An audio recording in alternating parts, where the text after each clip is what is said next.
Welcome to another episode of Brandon AO to Design. Sit your ass down and... Hey. You might want to take a notebook out for this one and take notes there. I'm going to show you the process of how I create avatars. So I have a client and she has a brand. I'm doing a logo, I'm doing a package, I'm doing different graphics for the brand, and she wants a lion head as her avatar. I'm going to show you the process. First step, we're going to take this picture of a lion. I got this picture from one of my favorite graphic design sites to get stock free images or stock photos, not free images, because I have a paid membership. This is 123rf.com, and whenever I need original photos, some quality pictures of things, that's one of my go-to sites. So I got this lion. This is going to be the subject of the avatar. So we're going to go ahead and just drag that over. Basically, I have multiple tabs open with different pictures. As you can see, this is what I'm going to work with for the avatar. And I just click and hold and drag it into this, which is the avatar template. Control T puts us into this mode where we can resize. And then I'm going to hold Shift and Alt and drag from the corner. And basically I'm just going to resize this here lion to fit into this circle. And I want to turn the opacity down so I can see, opacity's over here, alright? Basically so I can just see how he's fitting inside the circle. If you know about avatars on social media, basically they show up as circles. So my document is sized the way that an avatar would be sized. So I'm going to get to see the true fit of the photo. The worst thing is having an avatar that doesn't fit in the circle. All you people that have these avatars and your picture is off center or part of your image is just getting cut off, no. That's not the move. So we want the head to be big, but we want to have room for the background. I like that positioning. Boom. We're going to double click to make it apply it. Next thing I do is I go to the crop and I double click to crop everything that's outside of the artboard, because that can cause issues when you're applying effects. If you have pictures that are not cropped into the picture, it does weird stuff. Alright, so this is our lion. We're going to put him behind this layer so I can just work with him like this. Alright. Let's go ahead and turn that opacity back up. There we go. Alright. Now let's go ahead and save. Alright, next step I'm going to go to Filter. Topaz Lab, this is my favorite plugin. They have a lot of different tools that are very, very useful, and they have a remasking tool that makes it very easy to chop pictures off of a background. You might see designers using masks and things like that where they manually do it. I personally have never been formally trained in graphic design, so I'm self-taught and I've found the tools that work best for me. And this Topaz remasking plugin, it just makes this process a lot easier and quicker than doing it the other ways that I've seen. So they have three different options. This is green, which is the include. This is the keep brush. This is the cut brush, and this is the compute brush. Basically, we want to go to the compute brush. This is the blue brush. And I like to make the brush size pretty small so we can get the edge as precise as we can get it when you're removing things from a background. Alright, so all I'm going to do is just trace this blue compute brush around the edge of the line so that we can remove him from the background. Now when you're dealing with hair, you want to make sure you get the edges of the hair so that the mask can try and chop the edges as well as they can get it. Hair can be funny.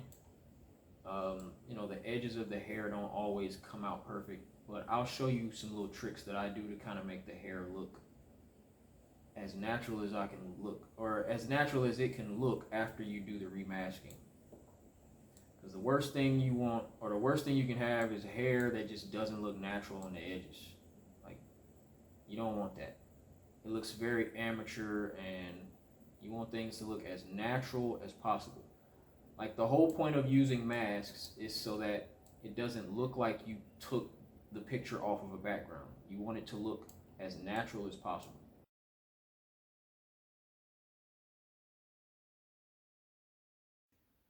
All right, so now I'm gonna zoom back out to 100%. Actually, tell it to fit. Yeah, that's all we want. Now, yeah, you take this blue compute brush all the way to the edge of the photo. You know, you take it to the furthest edge of the photo that you can, so that you create a nice little fill. Now the cut brush, not brush, we want to do the cut fill. Once you get it computed, now you want to remove the background. So you pour this bucket on the background and it cuts the background away. And then the green part is what you keep. The blue part is going to compute how to keep that mask as natural as possible. So basically you're creating a mask in a very quick way. And then once you have that, you just click compute mask. Okay.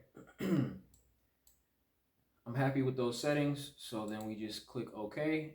And then it gives us a new layer with the masked lion. Now let's start putting the background on here. So I'm going for a red background. So first thing I want to do is set my base. Right now the base color is white. I want my base color to be a red. We're going for a red avatar. So we're just gonna pick a tone of red, and let's see. I'm gonna pick up the paint bucket and go ahead and put a red background. I like that. Okay, we're going for a fire theme. So I want this to be the texture. I picked out a background and it's a smoky texture. I want the background to have a smoky type feel to it because we're playing with the fire. So what I'm gonna do, of course you see this background is blue.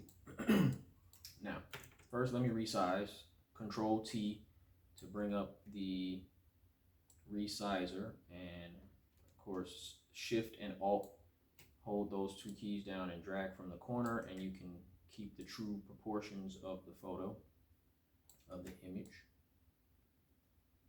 Okay, we can bring it down a little more, and I think that's good. Let me see, yeah, want to get a good color balance. You want to get some darks and you want to get some lights. That's why, you know, I just kind of move it around until I find a sweet spot that I like. All right, let's do the double click on the crop again to make sure there's no excess stuff on the edges outside of the artboard. All right, next thing I'm gonna do is I'm gonna make this background black and white. So I went to image and I went to black and white. Boom, now it has no color.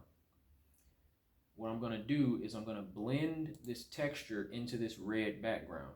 So these are different blending modes. Right now it's on normal. That means it's not blending at all. It's just on top of whatever it's on top of.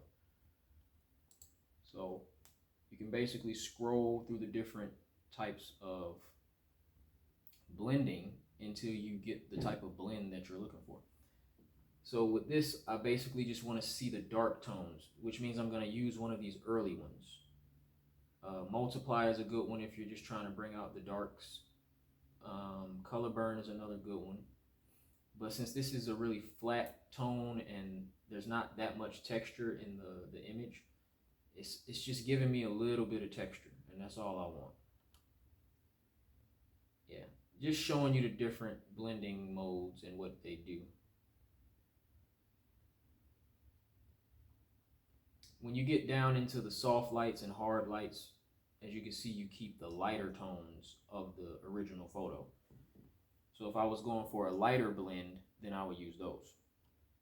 But since I'm not going for a light blend and I'm going for a dark, I'm probably going to use multiply. That's one of my favorite ones. All right. Save. Always make sure you save your work frequently.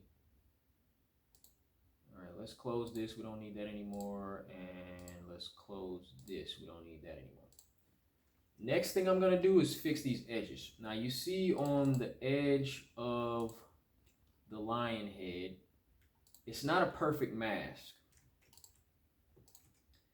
Now, we're still getting the colors from the original background.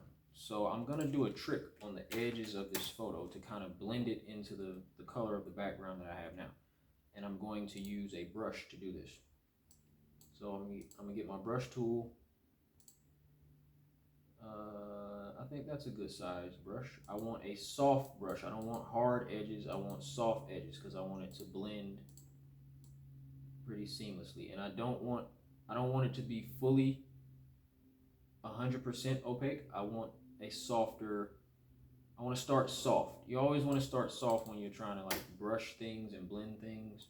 You want it to look natural. So what I'm gonna do is take my eyedropper tool and I'm gonna suck the color from the background that's right here by the edge. I'm gonna go to my brush and I want the brush to blend the same way I blended the picture into another picture. You can blend a brush into what you're brushing into.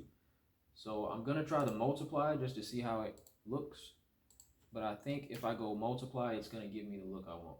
Because basically I want to get rid of the color that's already on the edge of this photo.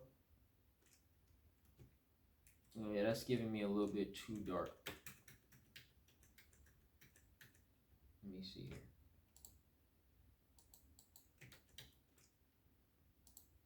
Yeah, I think that's giving me a little too dark. Yeah, there we go. I'm gonna use the darken. I'm gonna use the darken mode because that's giving me a more natural edge. So basically I'm just gonna take this darken brush and I'm gonna just dab along the entire edge of the photo where I feel like the background is coming in too unnatural with the original background color. And that was a really bad area that I just finished. So as you can see, it already looks a lot more natural. We're getting the color of my background and we're not getting the color of the original background. All right. So we're just gonna keep doing that on the edge here because we're getting a lot of this yellow. So let's get some of that out of there. There we go, there we go. Now we have more of a natural look. You see how that's looking more natural? Yeah. Like compare this side to this side. You see I haven't done this side yet. It looks very amateur. But when you start blending it, and I can turn this opacity down even more so that I can get a little more precise with the blending and not erase so much of the edge. Yeah, you want that blend to be as smooth as you can get it. And this is the time that graphic designers take. I think a lot of times people, you know, they like the work that graphic designers do, but they don't really understand the amount of time that goes into getting pictures to look the way that we make them look. And that's why, you know, you should definitely pay your graphic designer well. If you get one that knows what he's doing, pay him or her what they are worth, because we really spend time and we get it right for you people. All right, 30%, and let's do it the same thing on the other side. We just want to blend out some of this blue sky that was in the original background. Yep. We don't want to take too much of the edge away. You always want to start soft, but you start hard, you start higher, and then when you get more precise, you turn it down, and then you keep blending more. So you always go up you start high and then go low, but you always start, you know, kind of low. You don't start on 100%. You don't want to erase the entire edge when you're doing something like this. And all I'm doing is just trying to blend the picture into my background so that people can't tell that I got this from another background. It's supposed to look like it was made on my background, and that's what a great mask will do. When you get those edges looking how you want them to look, you get a really professional finish, and that's the goal. We want it to look professional, we want it to look natural. Alright, and now I can just turn it down a little more, and then you see how I'm moving up?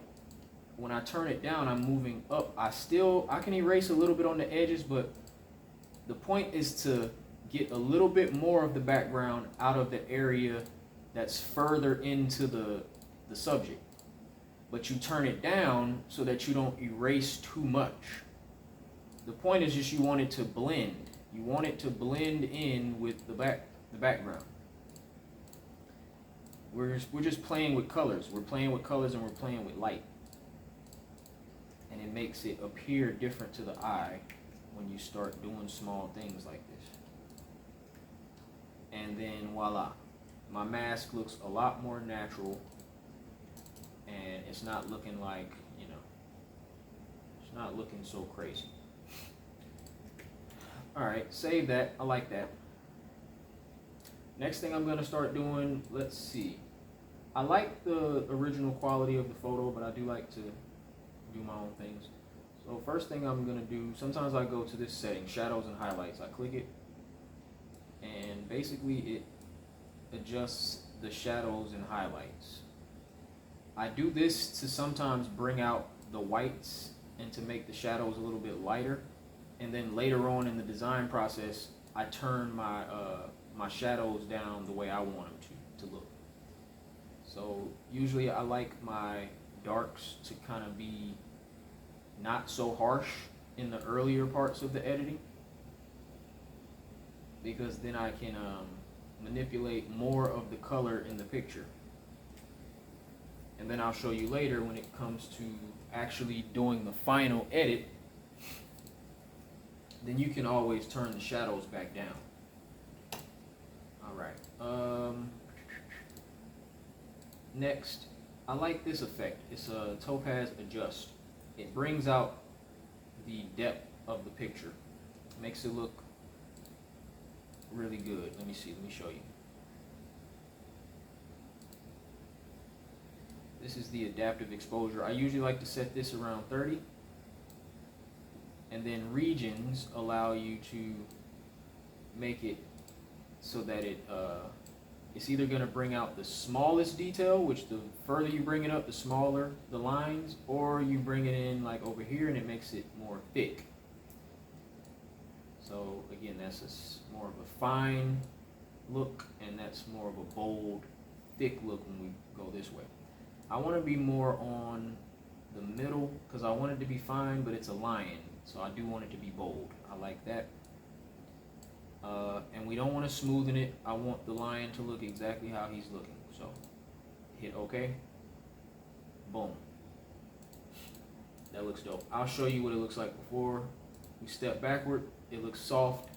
You step forward, and now we look a little bit more defined. Next thing, let's see. This is just something I like to do with my designs. You can find your own style, but this is an effect that makes it look a little bit like a vector. Almost like a cartoon, but not exactly a cartoon. But it rides the line between reality and illustration. And it does cool things to the edges. So that's the before. Let me see if I can zoom in a little more so you can see exactly what it's doing. See how the processed version, let me go down. You can see it better on the hair. This is the original photo. And in the process, it just cleans up all of that, the pixelated lines. So you can switch the intensity of it. I always do a little bit. I don't do too much. If you turn the radius up, it makes the lines thicker so you can notice them more. So I don't want them to be too thick. So I'm gonna be on the lower side of the radius down here. Keep that at 1. Of course, if you turn this up, it's gonna really crank it up. See how you can really get a very drawn out look. But again, I don't like it to look so fake. Because if I turn it up like that, it's really gonna look like a drawing. See how that, yeah, that's a cool look, but that's not what I'm going for. So we keep it on 1, and I just want it to fix, or not even fix, just kind of add a cool texture to the lines and make it, again, ride that line between reality and cartoon animation. Boom, so we got that. Let's save. Something that I see right here on his nose, I want to get rid of this little black spot that's really bothering me. So I'm gonna take the spot healing brush, and this little thing works wonders, man. Like, you basically just click and drag over what you want to remove, and look how it just, boom, we're good. Moving on. On to the next, baby, because we don't got, yo, we ain't got time to beat. We got things to do, baby. Come on. All right, now what I'm gonna do with this, let me rotate, because the idea of this is for the flame to come up over top of the lion. I want the flame to be on top of the lion, and I want it to look like it's covering the lion, like the lion is behind the flames. So I'm gonna show you, this is another blending trick. And since we're gonna be getting rid of the black parts of this photo, we're gonna use the blending mode where we keep the highlights, the white areas. Excuse me. All right, so we did Control T. Dang, this photo is huge. Hold up. Okay. All right. We're gonna resize. We're resizing.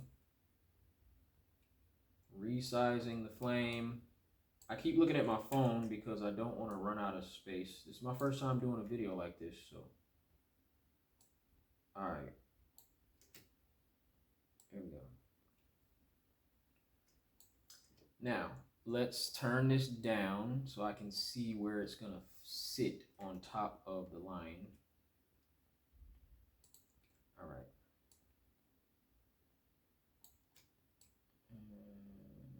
Yeah, I definitely want to see some of those flames coming up. Yeah, there we go. I think I like how that looks. Let's double click. I like the position of the flame right there. All right, then we're gonna go to crop, double click, and yeah, get rid of the excess outside of the artboard. All right, now let's turn the opacity all the way back up. As you can see, this is covering the lion. You can't see the lion until we start blending. So I'm gonna start with the lighten and see what that looks like. You see how it keeps the flame, but it removes all the dark parts of the photo so that it looks like, so now we get a flame that looks like it's on top of the lion. And I think, okay, all right, linear dodge. Ooh, the overlay looks cool. I ain't gonna lie, I might do something cool.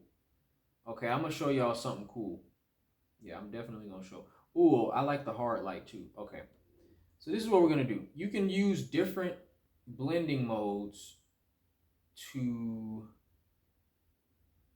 basically, all right, let me just show you. We're gonna start with the lighten. So I want the lighten to be 100%. I like how that looks. Now, that's not the final look though. I want to duplicate that same layer, but then I want to do another type of blending mode. And there were other blending modes that I liked, and they looked really cool. So I'm going to put the same texture, but do another type of blend. And then I'm going to show you how you can play with the opacity and the eraser, and you can do some cool things with blending. All right, so soft light. I like this overlay. This overlay is really cool. So I don't want it to be completely 100% opaque. So a good thing to do is just start at 0%, and then when you're blending, again, start low and then you go up. So we go up until we get the picture to look how we want it to look. You want it to look as natural as possible. You don't want, because that looks cool, but it's a little harsh. You can see it show up on the edges a lot. So you want to blend until you get it to the sweet spot that your eye is happy with. And for me, I think I'm happy with about right there. All right. I didn't have to erase on that. So I think there was one more blending option that caught my eye, and I think it was on the dark side. Let me see. Let me turn it all the way up so I can see what it's doing. It's always good to turn the blend all the way up so that you can see what it's actually doing to the photo, and then you can tweak it to your liking. And I actually think I'm good. Let me see. Oh yeah, I think it was the hard light that I wanted to mess with. Okay, let me see what this looks like without the hard light. Yeah, see, the hard light is gonna make that flame come through more, like a lot stronger. So let me see. This is when I get creative. Okay, I just want to see what this does. I'm going to erase. I'm going to take my eraser and I'm going to start erasing. I'll use a 50% eraser right now. I want to erase around the face because I don't want the face to get lost. So I'm just going to erase like this. Okay.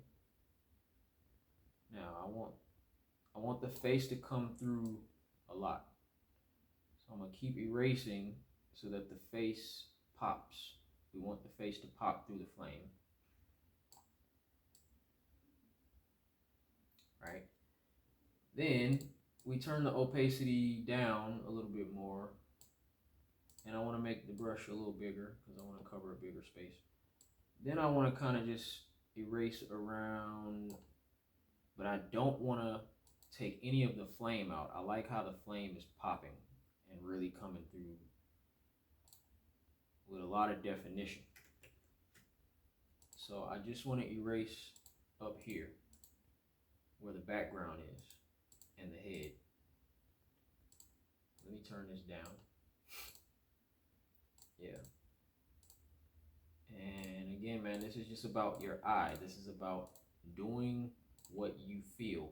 Artwork is technical, but great art is always about the feeling. It's always about the feeling. And I don't really like how strong the flame is. The flame is coming in a little bit too strong for me right now. So I'm gonna see if I can just erase. Yeah, I want to erase around the flame a little bit more so that I don't want it to be too loud. And I think I can erase on the overlay too. Yeah, we don't want that flame to be coming in too hot because then it looks a little fake. Okay, boom. One thing I noticed is the lion head, the shadows are a little bit dark. So I'm going to go to levels. This is when you can use levels to manually adjust the highlights and the shadows. Right now the shadows are just a little bit too dark. So I'm just gonna ease them up a little bit. I like that, yeah. Because when it comes time to do the final touch-up, you don't want the picture to be too off balance. You don't want it to be too contrasted. Because otherwise the effects are going to turn up everything and your shadows are going to be way too extreme and your whites are going to be way too bright. So you just want everything to look balanced before you do your final effects, and then everything will come together marvelous. Okay. All right. Let me turn this thing off. This is just showing me like this is what it's gonna look like in the avatar, but I don't actually need that. So yeah, we'll just do that. As you can see, the edges, they're not gonna see those edges inside the circle, so not really worried about what's out there. I think the only thing else I can see is maybe this lion. It has a lot of red in it. I want to see if I can throw in a little bit of yellow tone, and I think he'll blend in a lot better because he's behind a flame, so you want to match colors. There's a lot of yellow in the fire, so I'm just gonna add a little yellow filter to the lion, and I think, yeah, not too much yellow. I like that. Yeah. I like it. I like it. I like it. I like it. Last thing I want to do is oh, I'll have to do that later then. I'm gonna add my client's logo to the avatar. No.